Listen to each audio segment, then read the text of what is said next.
Good afternoon. Today is Wednesday, the 22nd of March, 2023, a little bit after 1 o'clock now. Apologies for the problems there. We're back.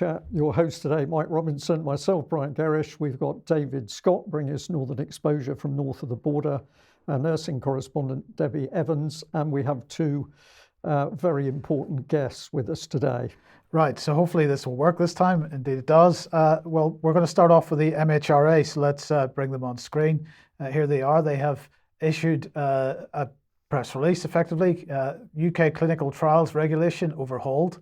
They're saying that these changes to clinical trials regulations represent the biggest overhaul in UK clinical trials regulation over 20 years. They're saying that under the new framework, clinical trials application processes in the UK will be more proportionate, streamlined, and flexible, and they claim that this is without compromising on safety. That's going to help to cement the UK as an attractive destination for pharma companies to hold their trials, including global multi-site trials. They say, for example, the integration of the regulatory and ethics reviews of clinical trial applications, which in pilot phase halved the approval times for studies and cut the time for application to recruiting a first patient by 40 days, will be embedded in new regulations, and this is going to be in the form of legislation. On transparency, they say the framework will introduce a legal mandate to register the trial on a World Health Organization public register and a requirement to publish a summary of the results within 12 months of the end of the trials. So Steve Barclay was very excited about this. This is what he had to say. These changes will help speed up clinical trials without compromising on safety and encourage the development of new and better medicines for patients. They come after the government announced an additional funding of £10 million for the MHRA to accelerate the delivery of cutting-edge treatments, including cancer vaccines. So, Debi, maybe I could ask you, first of all, what your thoughts are. My thoughts immediately go to the 100-day mission. They immediately go to the MHRA board meeting, of which we'll come to in just a minute. And exactly what's being said there, the MHRA cutting-edge treatments for cancer victims will be looking at cancer vaccines as a matter of course. So a lot to take out of that. But the one important word, I think, was integration. And I think you're going to hear that word more and more often, including in today's news. Okay, brilliant. So let's move on then, Debi, beginning with the Daily Mail, or the Daily Express, sorry. We're talking about justice for the forgotten victims of COVID jabs. Yes, now this was very interesting. This was last Wednesday's Express. As you can see, I've taken a screenshot there of the front page. So they did a double page spread on the Wednesday, and they also did a double page spread. They featured Peter Todd, who we've interviewed before, giving comments. And then on the Wednesday, and I don't have a screenshot of it, I'm sorry, but we did have our wonderful Dr. Christian Buckland also being put in comments in the Express. So delighted to see that at last the mainstream media are picking up on this, and it's all good hard work to UK CV family who have been doggedly, and VIB who have been doggedly trying to raise awareness. So that's really, really good news. So I'm delighted with that. Next, Debi, I'd like sorry, to Debi, can I just sorry. Before you move on, could I just mention that yesterday on the UK Column Twitter feed, we pushed out a little Twitter thread on the issue of the vaccine injured and really asking about the silence of the majority of MPs. So I just want to, before you move on, just mention that and encourage anybody that's on Twitter to get onto the UK Column Twitter feed and start pushing that around, because really we should be putting more pressure on MPs at this stage, Debi. Yeah, we absolutely should. And actually, that brings me on to a very important point, because we're in regular contact with Sir Christopher Chope, and he's asked us to remind everybody that on Friday, the 24th of March, so that's this Friday, there's an adjournment debate on the Vaccine Damage Payment Act 1979 taking place. So really important we carry on informing our MPs what is going on, even if they don't want to hear us. We have to keep on at them. But that just brings us nicely on to the MHRA. And you might remember that last week I mentioned a paper. I got very excited about a paper that had been sent to me. Looking at the paper, actually, we found out that it had come from 2005. Now, this was a select committee on health, the fourth report. And I think the fact that it comes from 2005 makes it even worse. I'll let everybody screenshot because I know that we're a bit tight for time. But just one of the points there, point 8, the pharmaceutical industry's promotional efforts are relentless and pervasive. The evidence presented showed the lengths to which the industry goes to ensure that promotional messages reach their targets, and that these targets include not only prescribing groups, but patients and the general public. This was in 2005. And the next shot is really just a couple more points from that same paper. I'd encourage everybody to go and have a look at that 2005 paper, because it's clear that nobody has taken any notice of it. None of those recommendations have been looked at. And it even says there in point 36, we recommend that there be an independent review of the MHRA. In point 48, it says that the interests of the pharmaceutical industry should be moved into the remit of the Department of Trade and Industry. Clearly, we know they're still in the Department of Health.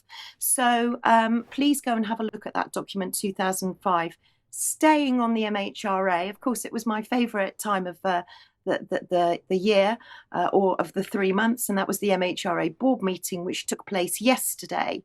And there you can see a screenshot of the front cover of what we get to see when we're joining an MHRA board meeting. Now, what was said in the MHRA board meeting? Well, this is exclusive. I have to say that all that we're going to show you today regarding the MHRA and with our 2 VIP guests is exclusive. So please share this because it's very, very important. So at the board meeting, the first thing that happens really is June Rain gives her report. So luckily I recorded it. So let's have a look and see what June Rain said. Well, thank you. And I think it's clear to the board from what you've read in the report that it has continued to be a tremendously busy time for the agency as we maintain our emphasis on robust science, on being proactive and future focused, and obviously collaboration is a key theme. So perhaps just to bring out 1 or 2 key messages. On science, research and innovation, we're looking ahead to the flu vaccines that will be needed for the coming year. And after the WHO decision, we've been working with the WHO laboratory network to provide the reagents for manufacturers to ensure that we do have effective vaccines for the next flu season.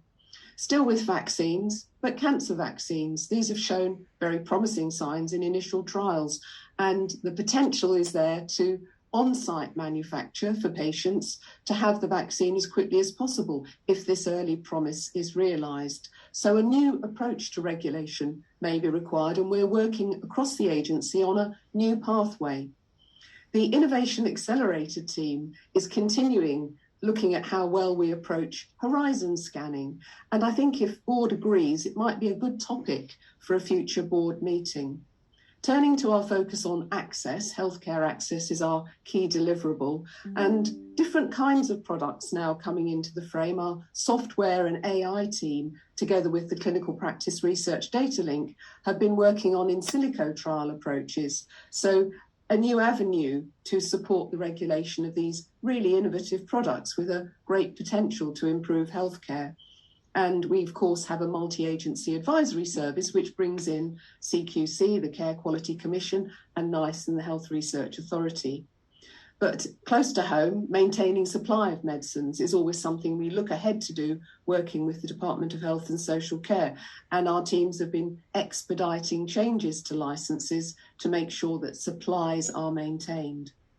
Of course, as the board knows, patient safety is our top priority, and colleagues will have noted that just last week there was a major review of cough and cold medicines, which contain an ingredient, Volcadine, that's been linked with very rare allergic reactions to an anaesthetic relaxant, to a muscle relaxant used in anaesthesia, and therefore a very precautionary step was taken right down to wholesalers and pharmacies to remove these medicines. So people can be very confident when they go and purchase a cough and cold medicine. Our dynamic organisation, of course, is very well aware of areas where performance needs to be optimised, and we're working in parallel on transforming services, particularly in these areas. But taking staff into the thinking on all of this, we had an all-staff meeting last month, which was co-designed with our staff partnership group. And that made a very big difference to that feeling of engagement and getting to grips with things as an agency. So, Stephen, I will finish. I think intensive work ongoing, very attentive to the need to optimise services, but obviously patient safety is our top priority. And all of this depends on the really superb efforts and commitment of our staff. Debbie, I noticed she used the term improve healthcare, not improve health. She's not interested in health outcomes, she's interested in improving the industry. Yeah, exactly right. I mean, she made so many points there, but the one thing that I did take away from the MHRA, well, there's a few things, but one of the things was they'll be talking about avian flu a lot, and they're clearly rolling out flu jabs. And also the Folcadine mention, I just want to say, I made a little bit of a slip of the tongue last week. I do apologise. I've put my explanation and correction in my blog this week, but Folcadine is something we're going to be looking at in the future. She also said that patient safety was the top priority. Well, I've yet to see evidence of any of that, quite honestly. But Debbie, sorry, Brian. Yeah. If I may just come in there. Well, of course, she said that if it's a cough and cold medicine, they're going to drill down and be monitoring patient safety right down to the local shop that's selling it. They're going to deal with the problem. But if it's a vaccine, we know they're simply not interested in patient safety. So what's this lady suffering from? Cognitive dissonance, or is she an idiot? I've got to use that term because what's being presented is just madness. Well, I think you're going to see some evidence of that now, actually, because the MHRA, they're a bit sloppy, because had they done due diligence and had they done their research, they would have seen, or at least known, that the guest that they'd invited to ask a public question was actually one of the friends of the UK column and someone we've interviewed already. And Cheryl Granger, who many of our regular audience may remember seeing, as she submitted an amazing FOI to AstraZeneca, and we interviewed her. And we always ask our UK column viewers to join the board meetings when they can and to put appropriate questions in. And one of Cheryl's questions got received and accepted, but she was sent terms and conditions, would you believe? Now, we haven't seen this before. So these are the MHRA terms and conditions that Cheryl was sent. Now, the two that are underlined in red are the ones that she felt were particularly worrying. Those are: these media and content files may be altered or edited in any way the MHRA finds appropriate, and these media or content may be used to depict an imaginary person. Now, Cheryl, I know, checked this with a solicitor and was told to return it with both of those clauses crossed out and to see what happened. And, well, let's see what happened at the MHRA board meeting. Why has one of the most important regulatory activities, pharmacovigilance, especially over a period of 2 years of multiple injections given to millions of people, has there been a reduction or curtailment of rapid cycle analysis, ecological analysis, target active monitoring, yellow card monitoring, and then the listings of the freedom of information requests and responses received? Okay, thank you very much for your question. Can I ask our Chief Safety Officer, Alison Cave, to maybe respond to that? Yeah, and thanks very much, Ms Granger, for your question. I think maybe there's a little bit of background, as Ms Granger notes. At the start of the pandemic, the MHRA implemented a very robust 4-stranded strategy for the monitoring of the COVID-19 vaccines. And as you've noted, that includes enhanced passive surveillance, rapid cycle analysis, an active surveillance approach, and as well as that, the launching of, where we can, formal epidemiological studies.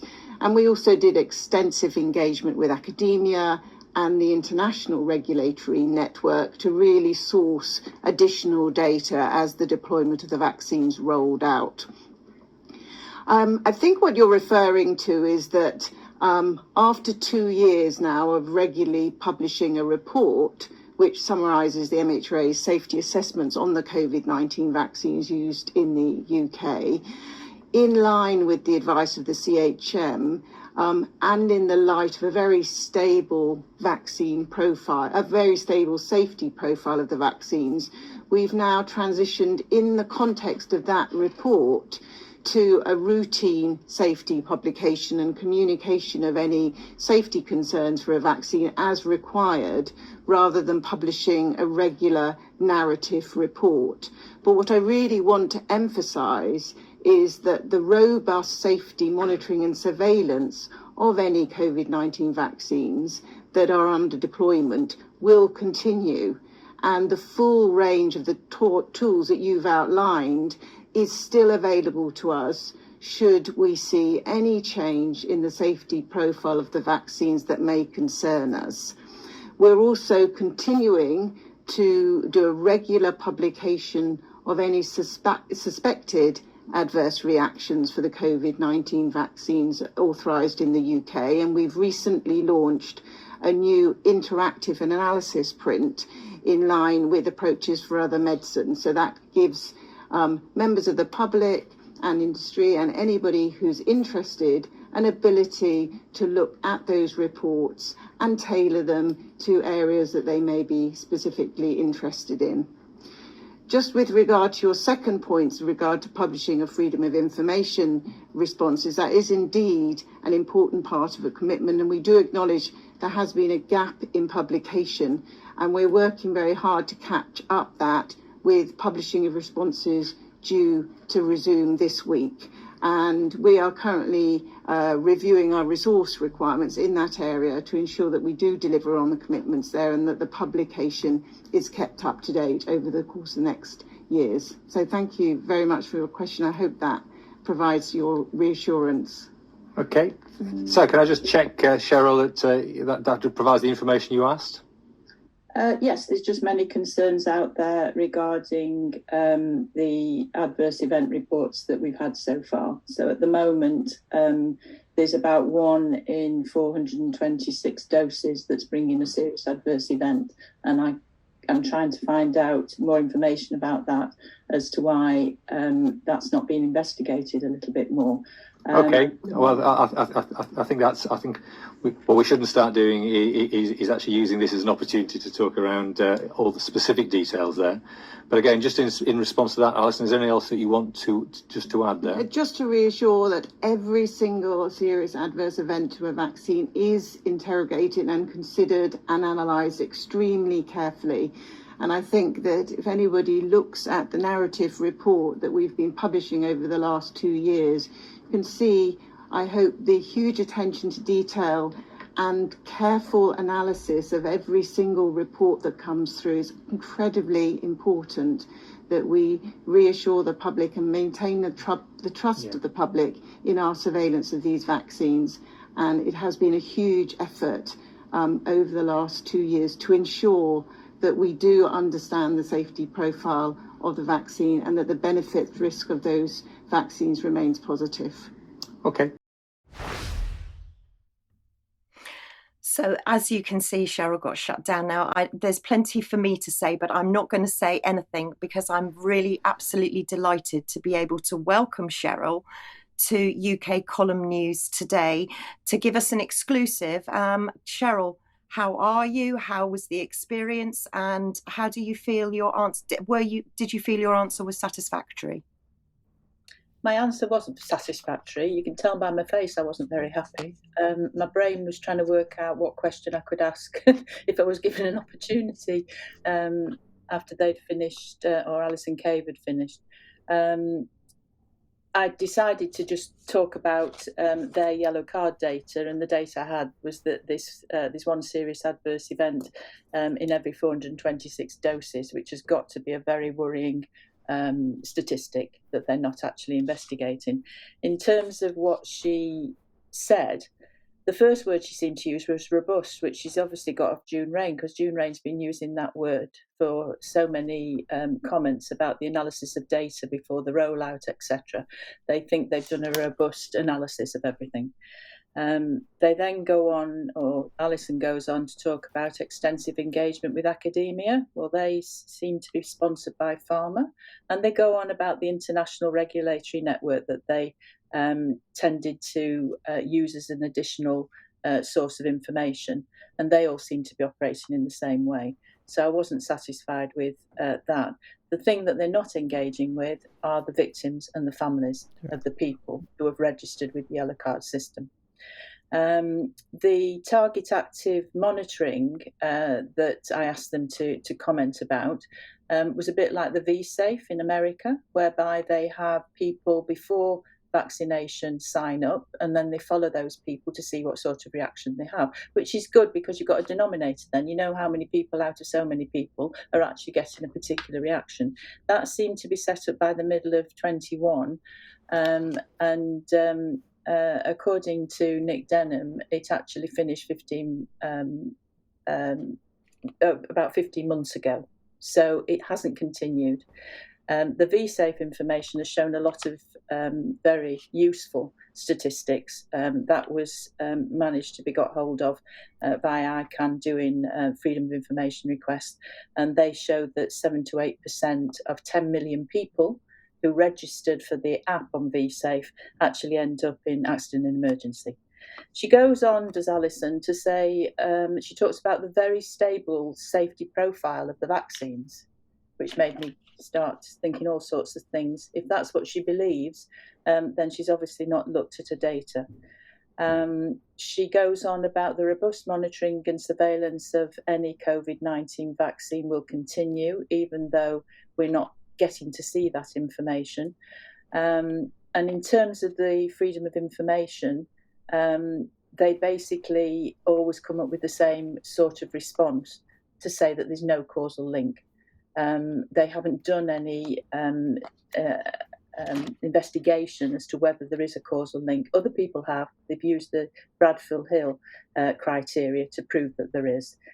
And then she goes on about the freedom of information, which we haven't been able to see listed, is going to, funnily enough, resume this week. And the reason that they haven't been able to do the listing is because of resource requirement. So they seem, again, not to have enough staff. They don't seem to, and Debi knows this from the past board meetings, they don't seem to have enough staff in the past in any department, even though they were expecting a lot of side effects from this set of vaccinations. And how on earth, in 3 months, they actually assessed the Pfizer and the AstraZeneca, and then they had a little bit more time to do the Moderna investigation as to whether they should license those products. But for example, the Pfizer documentation, we know it's 451,000 pages, and they didn't have enough staff, apparently, at that time. So, yes, I was told off because I was going into specifics and they didn't like that. But the thing that she finished with, Alison finished by saying that the benefit risk of those vaccines remains positive. And I'd challenge her on that. Yeah. And so would I. And thank you, Cheryl, for that, because honestly, I mean, we've got a lot more to discuss, and Cheryl's going to very kindly stay with us on Extra to really extrapolate some more details of what was said there. So thanks so much to Cheryl. Does anybody want to make a comment, or shall I push on with the next exclusive? David, go ahead. Cheryl, I thought you handled that extremely well. What you were facing was, goodness, gaslighting. But when you came back, they came back to you and you raised the 1 in 426 doses giving a serious adverse reaction. That they didn't react to. No one said, "Oh, that figure's not right," because if that figure's right, they have to pull the vaccine immediately. They've pulled other medicines, as they themselves reported, for a 1 in 10,000 risk. So this is simply an untenable position. And what was the reaction? It was, we've got a narrative report that says everything's okay. We've looked in detail at every single report. They're not saying we've looked at the figures in aggregate. They're not saying that the figure you quoted is wrong. They're not saying they've looked at the stats.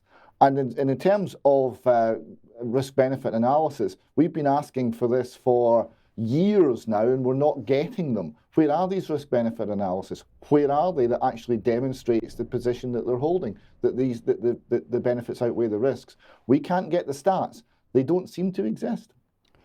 And David, if I may, I'll just add to that how did the chairman, the MHRA chairman, shut things down there when obviously the pressure was coming on?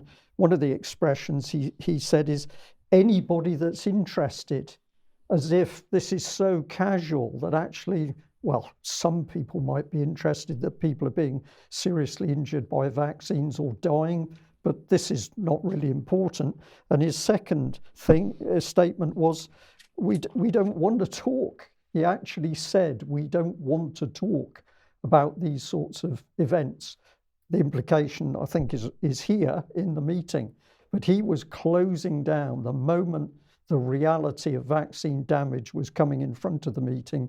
He was closing it down. So I'm also going to say, Cheryl, really well done for doing that. I know it takes a lot of courage to stand up in front of people and question them. All right, Debbie.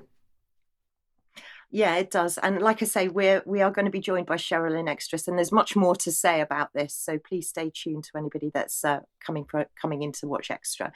So let's stay with the MHRA. I just want to remind people about the board's conflicts of interest. So, and you'll see why this slide is significant as we go on. So just to let you know that anything that we're about to talk about has come from the MHRA Board Declaration of Interests, January 2023. Now, I just want to introduce our next guest, Hedley Rees, to UK Column. And Hedley is a regular guest on UK Column, and we've interviewed him a number of times.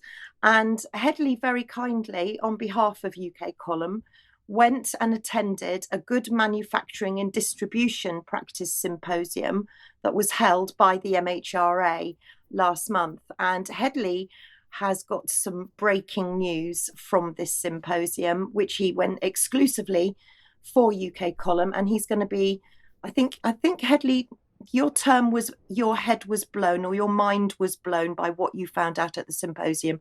So please tell us what you found out, and welcome to UK Column. Thanks, Hedley. You carry on. Thanks, Debbie. It's a pleasure to be here again. I don't know what words to use, blow your mind. I feel a bit like a plumber who's been called into a family's house, and they've installed the boiler system themselves, and you know it's going to blow up when you see it. You know, it's just, this whole thing is cowboy.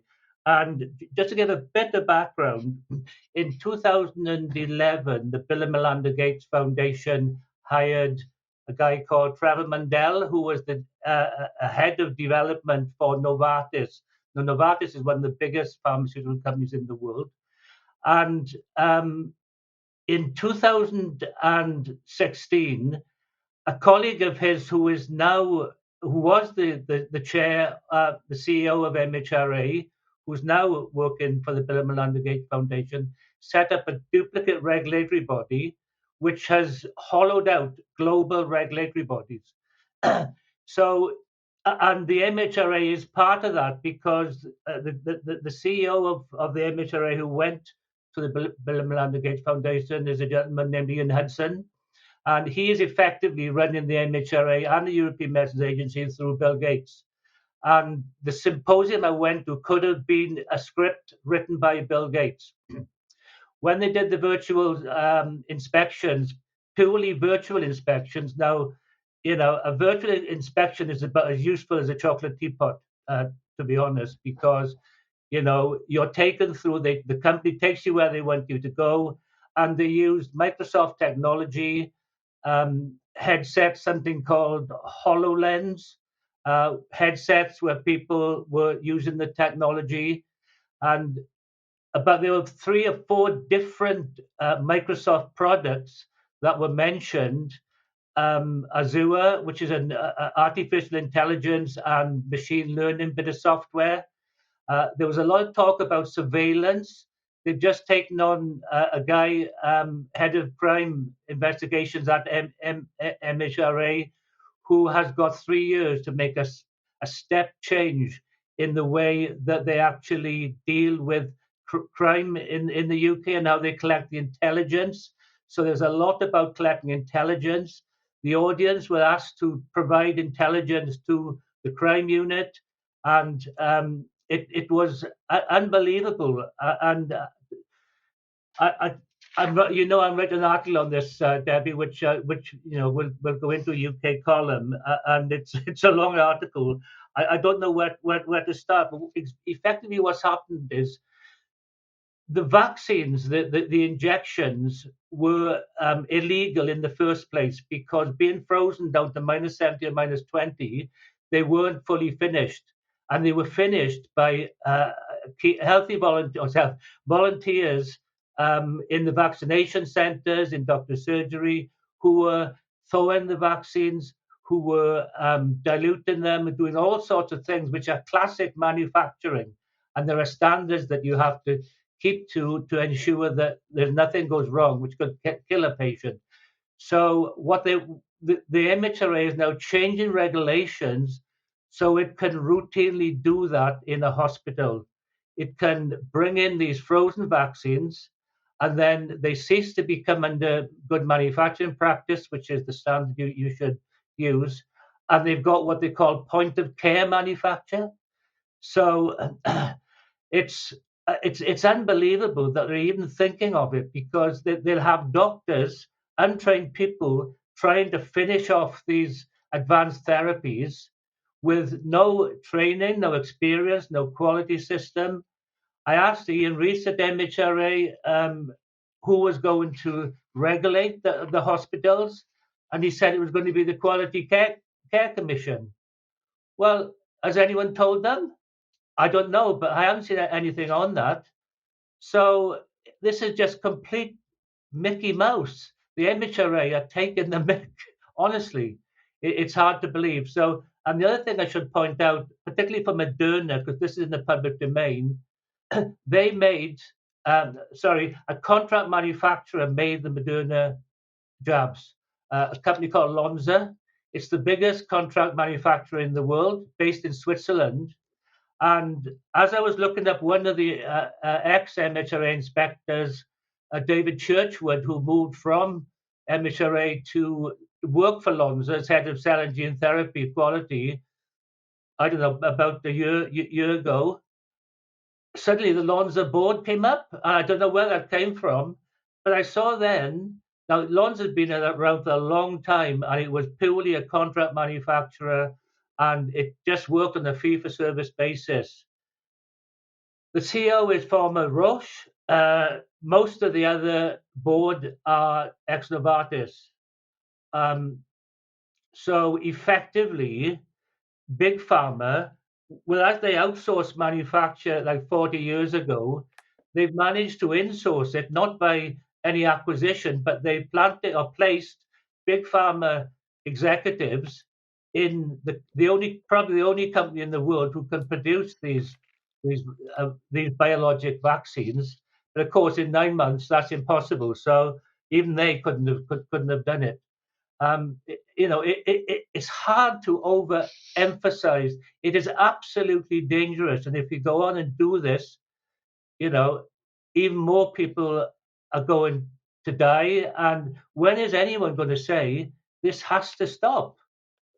I don't know. Headley, can I also just say that this is exactly what June Rain was saying in her opening report on the MHRA board meeting. She was saying on-site manufacture, which basically means the patient will be sitting down in a hospital, something will be concocted in front of the patient, and it will be classified as on-site manufacturing, but not within your good old-fashioned good manufacturing practice guidelines. But it also highlights that the MHRA have been hemorrhaging staff for seemingly ever, and they can't replace the staff quick enough. And it would appear that a lot of the staff are moving to these other companies. So what I'm seeing, and correct me if I'm wrong, but am I seeing the MHRA basically being governed by, because you said that they were integrating, so you've got an integration of Novartis Microsoft, and the Gates Foundation. So the three of them, and I mean there are more, but those big three major ones seem now to be in charge of the MHRA. Is that how you understood it from the symposium, how this integration was going to be working? Yes, absolutely. The people presenting, I've got an organogram of how it was. So the person in charge of the whole of inspections just moved into Big Pharma 4 months ago.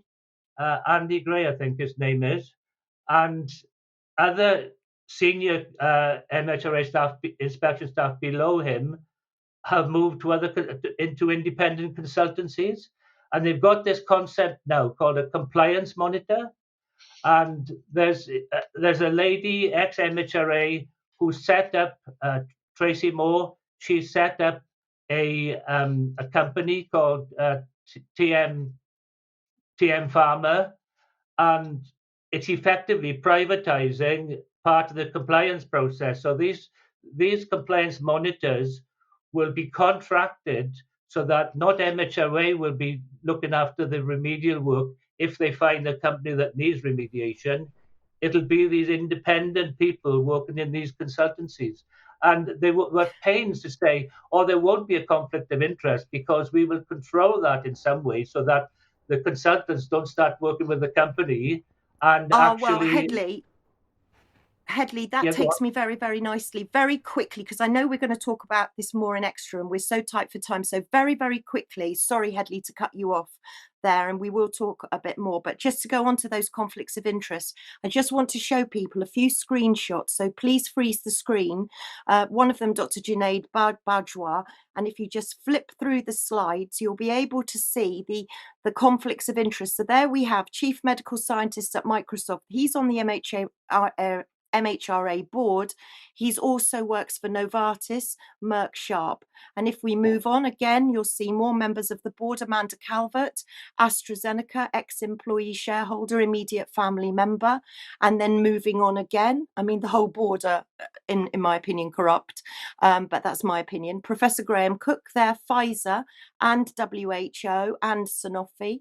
And then moving on again to Haider Hussein, also on the board. He's Microsoft and also the BBC. And then finally, because there are so many, Raj Long, who we've mentioned very many times before, who has no qualifications whatsoever and is embedded in the UK HSA, Gates Foundation, the WHO, the MHRA and Novartis. So these are the types of conflicts of interest we're looking at on the MHRA board meeting. And I know there's so much more to talk about it, and I'm sorry we've taken up so much time. We will talk more about it in extra. Debbie, brilliant. Yeah, and Headley, thank you very much indeed. And of course, we'll get some more out of you in extra time. But let's move on through the news, because of course the other big hit at the moment is what's happening in the financial world. So David, let's start off with pensions.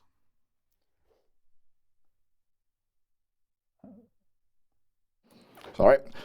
So this is a sort of segue from MHRA in a way. The Financial Times reports that the plan is to raise UK state pension age to 68. It's going to be delayed due to falling life expectancy. Why, I wonder, is life expectancy falling? Now, the political aspect of this explaining is that they've removed the cap for very well-paid people having pension contributions. It's no longer limited, tax-free at $1 million. It's essentially unlimited now. And to, in the same week, announce that ordinary working people are going to have to work longer before receiving the state pension, was going to play badly. So the Conservative government have decided to push that back to after the election for entirely political reasons. But two things here. One, the state pension is currently sitting at 100 billion expenditure. It's going to go up to 140 billion, and this is creating huge strains on the state to pay for this. They are being forced to make the state pension age later and later. That's going to create political problems. But I thought the most interesting part of that is the fact that life expectancy is falling and there's no, apart from COVID, pointing at COVID, there's no explanation or study or analysis as to why. Nobody seems to care. Indeed, that is a very good point.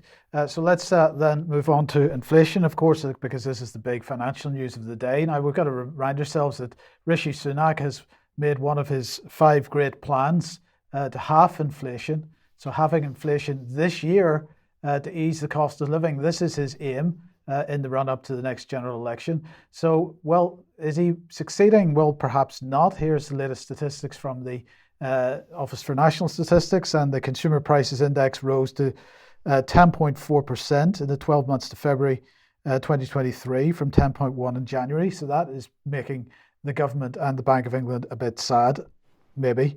The Consumer Prices Index, including owner-occupiers' housing costs, that's CPIH, rose by 9.2% in the 12 months to February 2023, up from 8.8% in January. So these are just two different measures of inflation. Here's the main reason for it. So this graph, the light blue line, shows food and non-alcoholic beverages. And we can see that the inflation rate for food, which remember everybody needs, we can't live without it, is now just under 20%. It's about 18.1% or so. This is well above the headline rate of 10%. And completely ridiculous. But in the meantime, energy is the other main driver. And the light blue, this is various measures of household expenditure. And the light blue, the sort of turquoise color, is energy. And you can see that the proportion of energy is huge compared to other household expenditure. And that, David, is very, very strange, because if we look at the wholesale prices of energy, let's just run through a few graphs here. So here's the day ahead price, because remember, you buy energy in the future. So if we're buying energy tomorrow, this was the graph from the 21st of March for the day ahead price for wholesale gas. Well, we can see that it's actually fallen quite significantly from the highs of August last year, August, September last year. But we're not seeing that in the inflation figure. So the retail price isn't coming down at the rate that the wholesale price has been coming down. If we look at the price of gas if you want to buy gas for summer 2023, very similar picture, well off the highs of August last year. Same for buying gas for winter 2023. So what is the energy company's excuse for this? Let's look at electricity, and it's exactly the same picture. The highs of August last year were well below those, but yet the energy inflation is still a major driver of inflation. If this is for summer 23, if you're buying electricity for summer this year, well down from the highs of last year, and if you're buying for winter. So that's an issue that needs to be dealt with, and it's very, very common amongst energy, whether it be household energy of gas and electricity, or in fact, oil-based energy for your, petrol for your car, whatever. They're very quick to put the prices up. They're very slow to bring the prices back down again at the retail level. And of course, the excuse that they use is, well, when we bought the energy for April, May 2023, it was at those peaks. I'm sorry, I don't buy it. But anyway, we can talk about that a bit more in a second. Here's what Jeremy Hunt had to say. Inflation itself is itself destabilizing. It's not an answer to say we're suddenly going to change our minds and say that it's acceptable to have a rate of inflation that is as destabilizingly high as 10%. He said the speed of interest rate rises is the root of the cause of the volatility we've seen in recent months. And then speaking about the governor of the Bank of England, I only ever say to him, please do what you think is necessary, as you're legally bound to do under the Bank of England Act. So there you go, David. Energy prices, food, the key elements in the rise in inflation. But don't worry, when the Bank of England decides that it's going to raise interest rates tomorrow, it's because it's legally obliged to under the Bank of England Act. But what was he saying? The speed of interest rate rises is the root cause of the volatility, nothing to do with the speed of money printing. Oh no, nothing to do with the speed of money printing, nothing to do with their policy over COVID, the policy reaction to the COVID issues, and nothing to do with the vast creation of money. And they're caught out again. A couple of quick points on that. The head of the Bank of England is formally a civil servant, and he does report to the Treasury Department.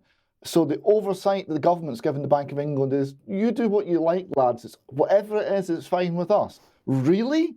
Really? That's the oversight? That's a little bit alarming. And the people they're giving this power to, who don't appear to know why inflation's happening, don't appear to be able to predict it. I was just looking at their Twitter account. They didn't even mention that inflation went up. It's not on the Twitter account, but they do say at their sort of banner headline of who we are, as the UK's central bank, we work to ensure low inflation, trust in banknotes, and a stable financial system. So there we go. That's the team we're following. Right? They can't even have a Twitter banner that that's so inaccurate. That isn't so inaccurate. It's actually funny. Yes. Okay, thank you for that, David. Well, just to rub all this in a bit, I thought it would be good just to have a little look at the Treasury itself to get a feel for it. So here's part of their homepage. HM Treasury is the government's economic and finance ministry, maintaining control over public spending, setting the direction of the UK's economic policy, and working to achieve strong and sustainable economic growth.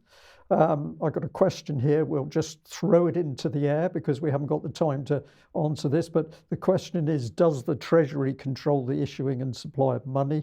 If not, who does? But here's a bit more of the Treasury. So they list out their responsibilities, priorities, objectives, who we are, corporate information.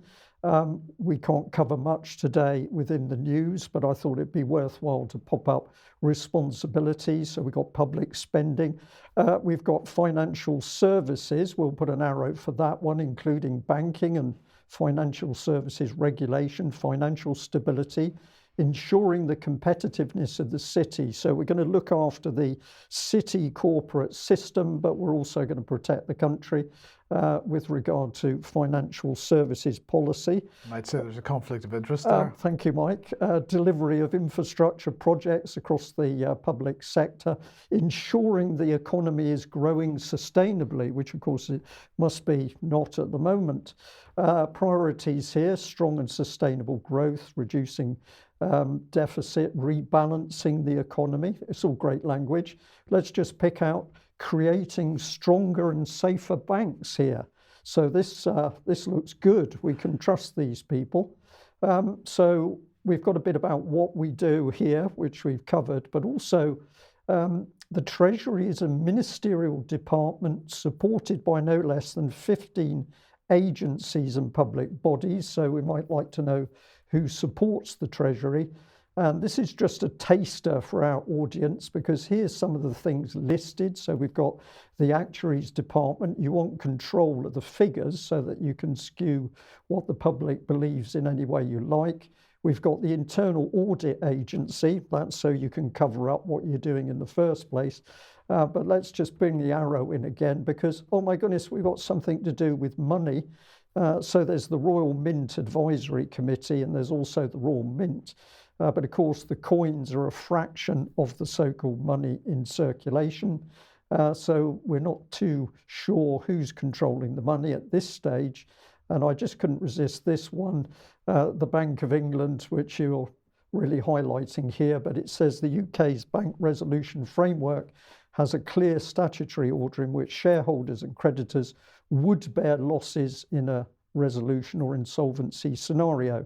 So that's what the Bank of England says, but I wasn't able to easily find what the detail of that statement was. But we'll be coming on to that in more detail for future UK column newses. David. Yes, I mean, we're covering this obviously Monday. We talked about using a Bank of England document to illustrate it, how money creation works, and the fact that 97% of broad money is created by the commercial banks. And that is controlled by the Bank of England. And this is what the Bank of England says about itself. It says we are wholly owned by the UK government. The capital of the bank is held by the Treasury Solicitor on behalf of HM Treasury. Although we are owned by HM Treasury, we carry out our responsibilities independently. Figure that one out. Well, hold on. Just before you move on, David, let's just figure that one out, because let's not forget that was the very first act of Tony Blair when he became Prime Minister. Yeah, that was Gordon Brown's trust us because you can't trust us, but you can trust the Bank of England, so we'll make them independent. Trust. I said we're free. And they go on, we're free from day-to-day political influence, okay?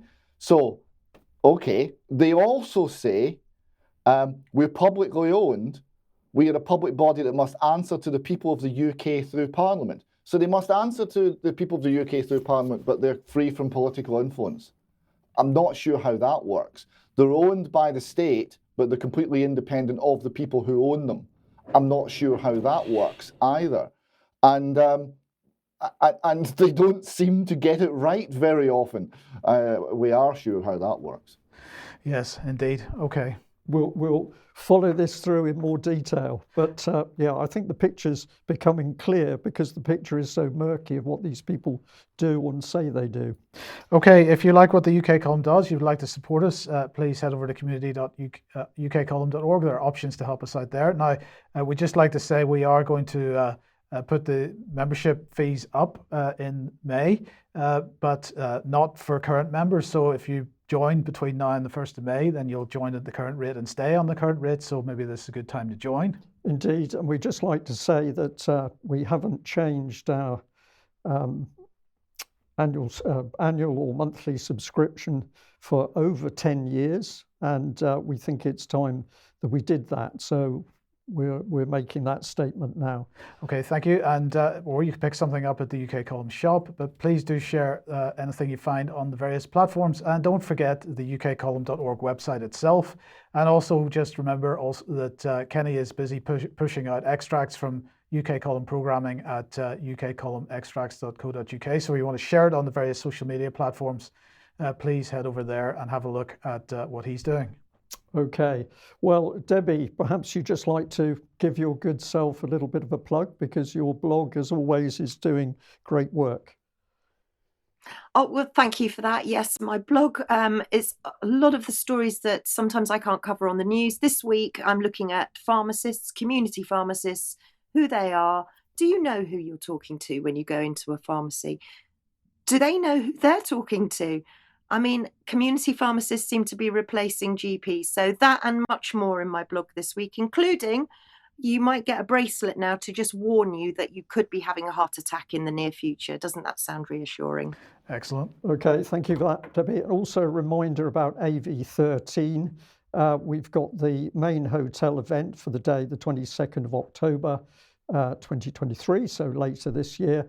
But also coming up 23rd of April, we've got the AV online and of course UK Column assisting the AV team in both these key events. So if you haven't got a ticket and you'd like to take part, I suggest you get onto the AV13 website because those tickets are going very quickly. Now, a little while ago, I did 2 interviews, or was it 3 interviews? I can't remember now, with a wonderful lady called Sandy Adams, who was talking about the dangers of Agenda 2030. Many people have contacted the UK Column to say, did we realise the good work that Sandy had done recently at a council meeting in Glastonbury? We were fully aware.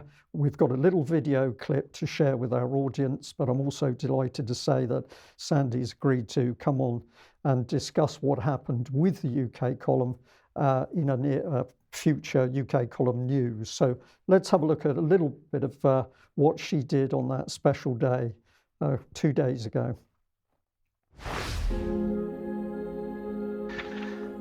So we have no LTN plans for LTN.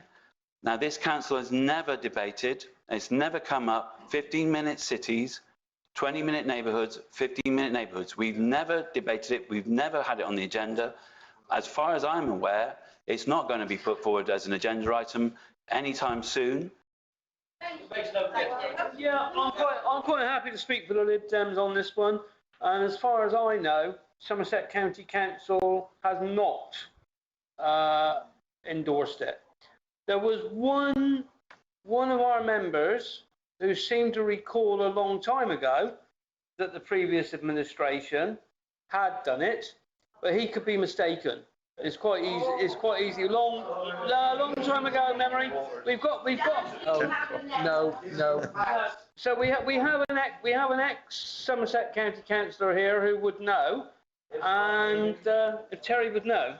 I can tell you that the first start I heard about 15-minute cities was about, I don't know, a fortnight ago. And I thought, what on earth is that all about? It certainly was not debated at the last millennium. So I can tell you that there's nothing at all to do from the last millennium. Whether it's going forward now, no. I don't know. And we're being told no. So please adhere to that. That's all I can tell you. Well, we represent the people of Glastonbury. If the people of Glastonbury don't want 15-minute cities, then we represent that, don't we? That's what we're here for. Yes. Right. Hope so. Good. Well, if we don't, you know what to do next time there's an election, don't you? So, Sandy, would you like to speak now? I got it. Thank you, and thank you.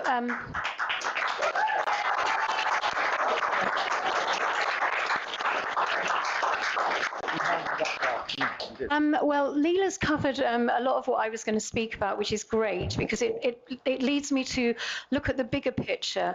And yes, it's great that I couldn't find anything in Mendip District Council about 15-minute cities, but it's important that we know about them, and it's important that we know about low, the low emission zones that they want to implement in smaller towns.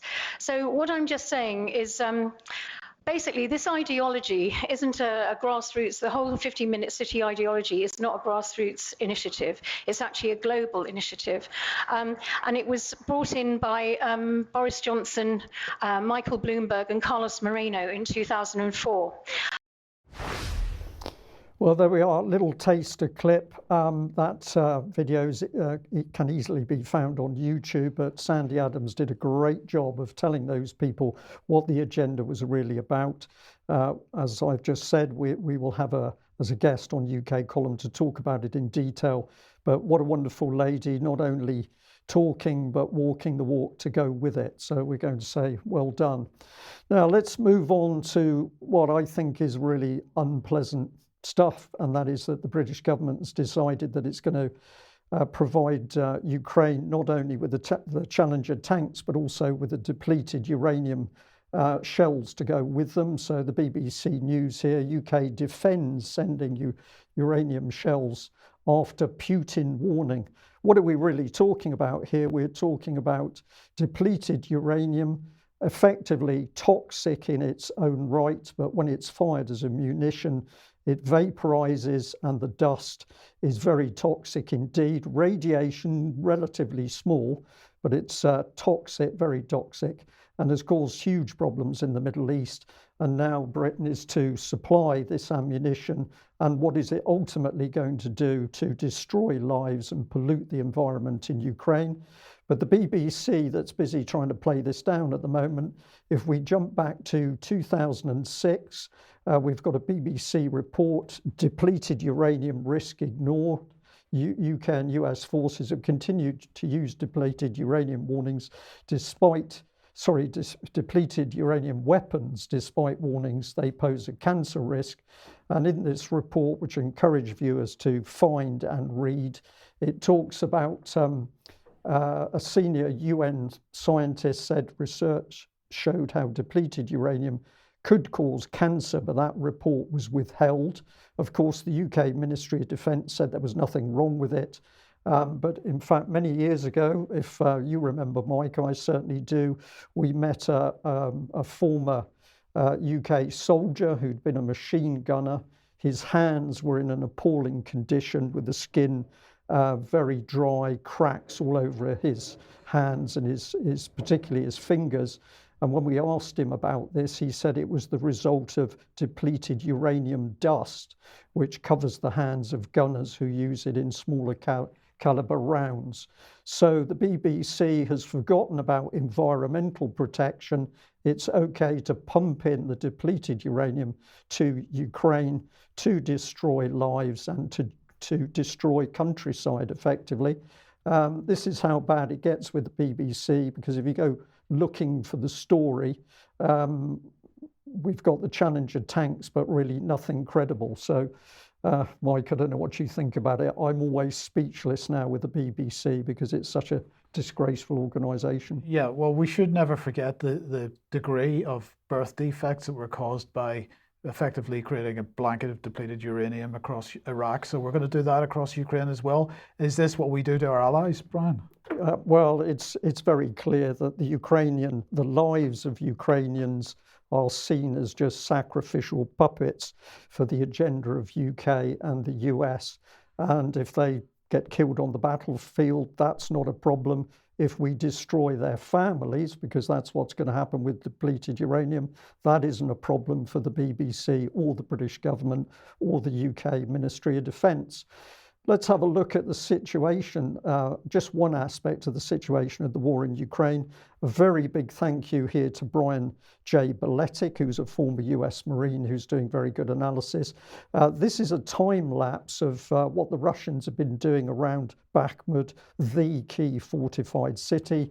So let's just run this through. And the thing that you will notice is that the Russian advance is continuing at pace, albeit it's being done by small chunks at a time. So here's the reality of what the Russians are doing, and this is the position of Bakhmut.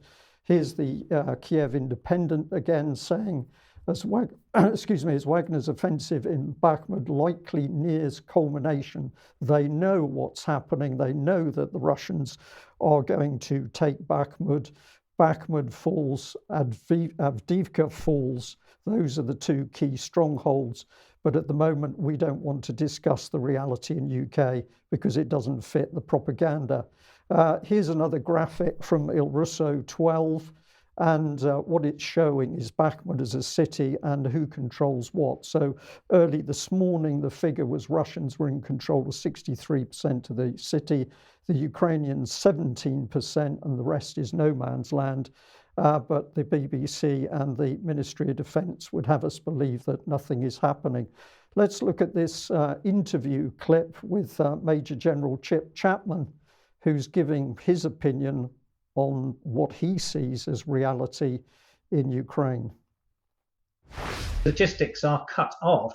That plays into this thing, that it plays into the psychological part of war, when an army is pretty easy to collapse if you do those sorts of things. Hi, as ever, welcome, Chip. What's your latest up-to-date thoughts tonight on the state of the war, on the ground in Ukraine? Well, there's really not that much change on the ground, and I think we're almost getting to the point where the Russian forces culminate. Now, culmination from a military perspective is when your offensive power has been exhausted and you can go no further. That is a critical moment which would allow Ukraine at a place and time of its own choosing to go on the offensive. Now, I don't think the weather allows that to happen at the moment. It may be that certain other battles will need to be extended at Bakhmut along that part of the line to enable that to occur. But it seems to me that Ukraine are holding the line, and the task and purpose, the hold is a mission verb, that's the task, and the purpose of that is to finally blunt the Russian offensive to allow the conditions where Ukraine can take the offensive. Yes. And that really plays in, I think, John, to the deep strike we saw today in Crimea, because the difference really between the Russian deep strike is that the Russian deep strike focuses on the civilian infrastructure of Ukraine to try and break the will of the civilians. Yes. Hasn't worked in the first winter and won't. Whereas the Ukrainian deep battle focuses on degrading the military potential of Russia and therefore setting the conditions for counterattacks, including in that region. The attack in Crimea would be to come through probably Zaporizhia and sever the land corridor between the forces in Kherson and those to the east of that. Well, unfortunately, we haven't got much time in the news today to do the full analysis on what the Major General said. But if he saw a piece of coal, he would describe it as white, because his analysis of the battlefront is 180 degrees out to the reality. We've seen the Russian advances. The Russians move as quickly as they want to. At the moment, Ukrainian casualties as a minimum 250,000 dead, and that is a very low estimate. The Russians are controlling the battlefield. The Ukrainians are running out of ammunition. Their front is beginning to crumble. And what is coming out of this man's mouth for the public in UK, absolutely outrageous. I'll do some more analysis on what he said on Monday for you, but just to illustrate, let's have a look at defense intelligence here. Over recent days, Ukrainian forces initiated a local counterattack. That's all it was, a few tanks and a few men to the west of the Donetsk Oblast town of Bakhmut, which is likely to relieve pressure on the H-32 supply route. No, all the supply routes are cut. Fighting continues around the town centre and the Ukrainian defence remains at risk from envelopment. It has been encircled. However, there is a realistic possibility that the Russian assault on the town is losing the limited momentum it obtained. This is absolute. I've described it as mind-numbing misinformation from the UK Ministry of Defence. This is propaganda on a scale I could not believe. Put all of this in context. Let's have a look at that fantastic Irish MP, Claire Daly, and what she had to say in the European Union. Listening to the cheerleading in here, safe and secure, thousands of miles away from the front lines, I think it would be a useful exercise for us to remind ourselves about what ordinary Ukrainians are experiencing. The Economist reports of forced recruitment across the country. Draftees with no experience or training are being sent to the front in what a UK minister calls First World War levels of attrition. Casualty figures are secret, but we know they're estimates of about 120,000. Battalion commanders tell the Washington Post of recruits fleeing positions en masse. Politico reports a crackdown on deserters. These are human beings, and there is a shameful lack of empathy for ordinary people in the war rhetoric in here. The debate is about keeping the weapons flowing to keep the war going. Ukraine is burning through a generation of men, sons, husbands, brothers who can never be replaced. This cannot go on indefinitely. And ye sickening war generals who sit in here and will these men to our deaths, you make me sick. We need peace, we need dialogue, however unpleasant that may be. Well, what a fantastic woman, and doesn't she put or very many will say, of the politicians, wherever they are in the UK, the EU or the US, to shame. Okay, let's move on to this wonderful image being pushed out by the UK government today. They have launched today their roadmap for reaching a tech superpower status. So we're going to become superpowers in technology in the UK by 2030 through a new international technology strategy. And the first thing they say is it's all about tackling malign influence, disinformation, that kind of thing. This is James Cleverly and Michelle Donlan have jointly launched this. It's going to support UK technology at home and abroad, and it's going to map a road to become to the UK becoming a technology superpower by 2030. So let's have a look at this. They say last week's publication of the Integrated Review Refresh identified that authoritarian regimes are using technology as a tool of oppression with far-reaching consequences for the security and prosperity of the British people. Well, let's just consider authoritarian regimes. First of all, which authoritarian regimes are they talking about? Are they talking about themselves? No, of course, they're talking about China. And of course, China being kicked off the UK's telecoms network because, as we've made the point, we'll make it again in a second, intelligence agencies using this network, dual use. Also, the concern of Chinese companies involved with police surveillance and so on. But let's just remind ourselves of the point about dual use. The UK will ensure that we embed dual use at the heart of everything, including intelligence and security services and with commercial users. So, military and civilian infrastructure being used by both types of agency. But let's consider this idea of a an authoritarian regime and remind ourselves that our own regime is busy pushing through new legislation which will allow bulk data collection, data sharing without consent, including across borders, and the increasing use of AI technology to surveil and so on members of the British public. Let's not forget the rollout of the new digital pound. And well, Brian, do we, as we were basically hinting at the beginning of the programme, suggest that perhaps mRNA technology, which the UK is so keen to promote and push at the moment, is being used against its own population? Is that that an unfair statement? Well, I think that's a completely fair statement, Mike. And so just to finish this little segment off then, let's just bring James Cleverly on screen. Here he is with the Israeli Foreign Minister today. And well, what are they doing? They are launching the 2030 roadmap for UK-Israeli bilateral relations. This is security, defence, all kinds of things.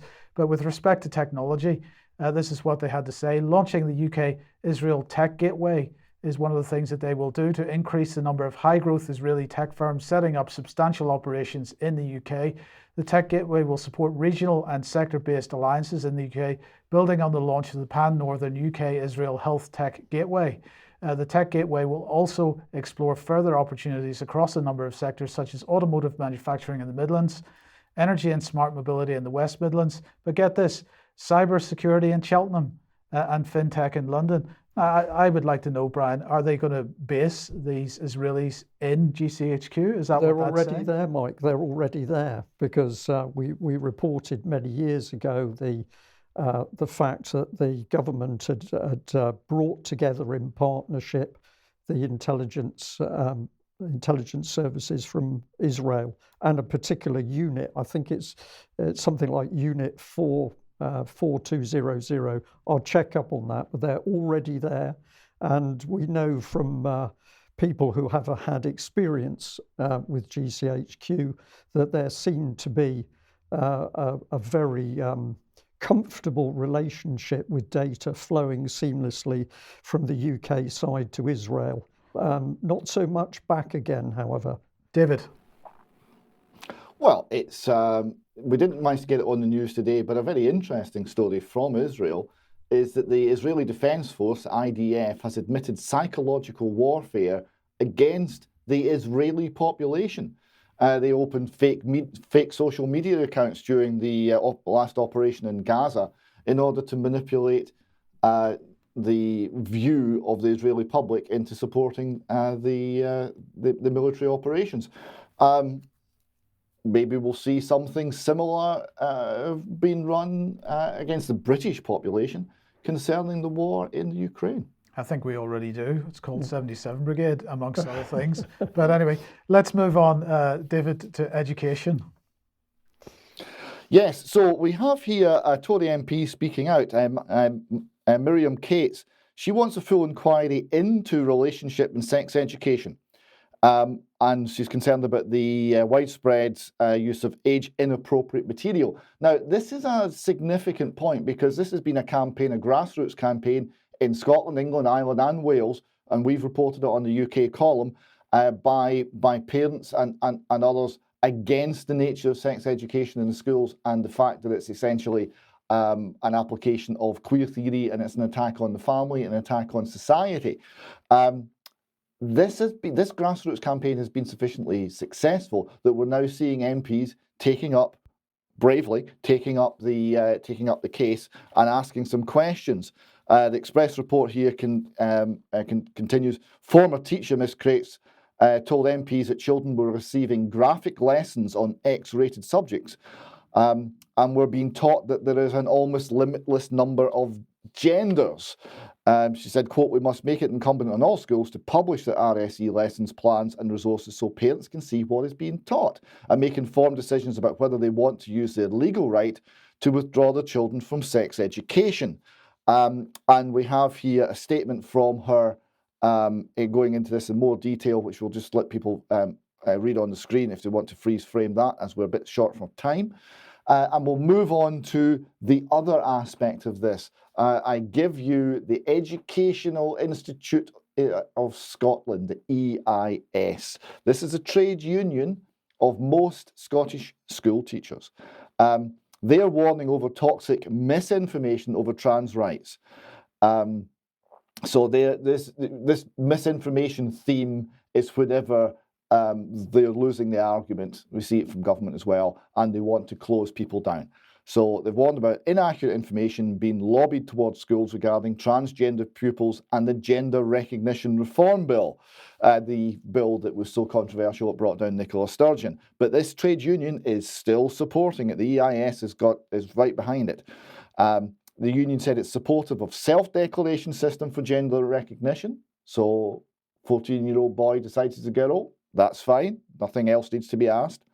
And has observed a rise in toxic debate and misinformation around the proposed changes and the existing rights of transgender people. So if you question this, if you think, no, I'm not happy with this, this is a huge change in how we're bringing up our children, this needs to be thought about, this needs to be examined, this needs to be critically explored. No, that's toxic.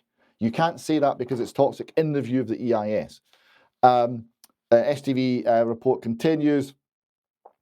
The EIS said the bill would have a major impact on improving the well-being, they can't define that, but still, well-being and dignity of trans people, and states that risks to women's equality and safety are not the fault of trans people. So the fault of who? Are the people who will exploit this not real trans people? Is it like socialism? It's never real socialism. Anyway, this comes from the EIS have issued a guidance document. I've got a few quotes here. This is the briefing on guidance and supporting transgender pupils in schools. EIS advises, when a young person approaches you to discuss their gender identity, they've often taken a long time to consider who to talk to and are looking for an adult to listen and be supportive. Coming out can be I'm not sure what coming out's got to do with it. Anyway, coming out can be beneficial for young people's well-being, as it allows them to discuss how they feel and get the support they need at the earliest point possible. A school staff member may be the first person a young person speaks to. This is telling teachers to put these young people, to endorse everything they say and put them on the path to the whole gender transformation clinics, puberty blockers, mutilating surgery, the whole lot. We're seeing the lawsuits for people who have been through this process and have realised they were betrayed by the people they should have been able to rely on to help them. But the EIS doesn't see it that way. They say treat sensitive personal information about pupils with respect and confidentiality, and don't disclose it unless required to do so by your employer or by law. I think that means don't tell the parents. And they say recognise that the teachers must recognise that they are a role model and therefore should be aware of the potentially serious impact which any demonstration by you of intolerance or prejudice could have upon your standing as a teacher and your fitness to teach. That one, I think, is a threat. And then they go and they say, well, look, so you've got boys who decide they're girls and vice versa. And they say there's a difference in the service and activity between boys and girls. Transgender people should be treated according to their gender identity. If they're non-binary, on the basis that they have a choice, and this might alter from time to time. So if a school activity is divided between boys and girls, a transgender boy should be treated as a standard with the rest of the boys. So this is biological males entering female spaces is being endorsed by the EIS. And they're going to say that if you've got a problem where the physical differences might generate safety issues, they say that can be an exemption, but this exemption would not be applicable to physical activity, PE or sports in schools. And just quickly to look at who they're then pointing people to get advice from, LGBT Youth Scotland, which we've followed extensively because there's a whole series of sexual abuse cases surrounding that organisation. Mermaids, a highly controversial charity. The National Gender Identity Clinical Network for Scotland. Stonewall, the gay activist group, are the people they're pointing the teachers to for further advice. So the point I want to make here is the EIS has utterly surrendered to the neo-Marxist attack the gender theory attack on society. They are not resisting this at all. They are endorsing and supporting every aspect of it. They are entirely fallen, and it is now we're now going to rely on individual teachers, individual head teachers, and most of all on parents to push it back against this agenda and protect the children from the harm that that's going to cause. Now, one of the things that's controlling what teachers, and particularly head teachers, do is the inspection regime. And we have a terribly sad story here. A head teacher killed herself after news of a low Ofsted rating. This is Ruth Perry. And she was told that Caversham Primary School in Reading would be downgraded from exceptional to inadequate, so from the top level to the bottom level. And this was the lady very sadly took her life, and her family reports that it was all to do with the Ofsted inspection. Her sister, Julia Waters, said Perry had described the inspection in November last year as the worst day of her life. She said Perry had been an absolute shadow of her former self while waiting on the report's publication. And they isolated her from her family. There was no support network for this lady. She was isolated from any professional, familial, or pastoral support, despite the severity of the event she'd gone through. The Guardian completes here. The Ofsted report said the school leaders did not have the required knowledge to keep pupils safe from harm. This was based on a one-day inspection. Matthew Purvis, Ofsted's Regional Director for South East, said, "We are deeply saddened by Ruth Perry's tragic death. Our thoughts remain with Mrs. Perry's family, friends, and everyone at Caversham Primary School community." They are not taking any responsibility, obviously, for the events. This has now produced a major pushback, and we see here a head teacher has actually, at least temporarily, refused Ofsted entry to the school after this event. Flora Cooper, executive head teacher, John Rankin Schools in Newbury in Berkshire, announced today she would not let inspectors inside her school, adding she's doing this for school staff everywhere. Now, she subsequently was forced to recant on that and received a lot of pressure and probably not enough support. But there are other pushbacks. Teachers are now wearing black armbands to commemorate the head teacher who sadly took her life when they're engaging with Ofsted inspectors. And apparently they're also sometimes starting the engagement with Ofsted inspections with a minute's silence. So they are pushing back in other ways, but they're being prevented from pushing back more firmly by the management system in the local councils who are giving them no support.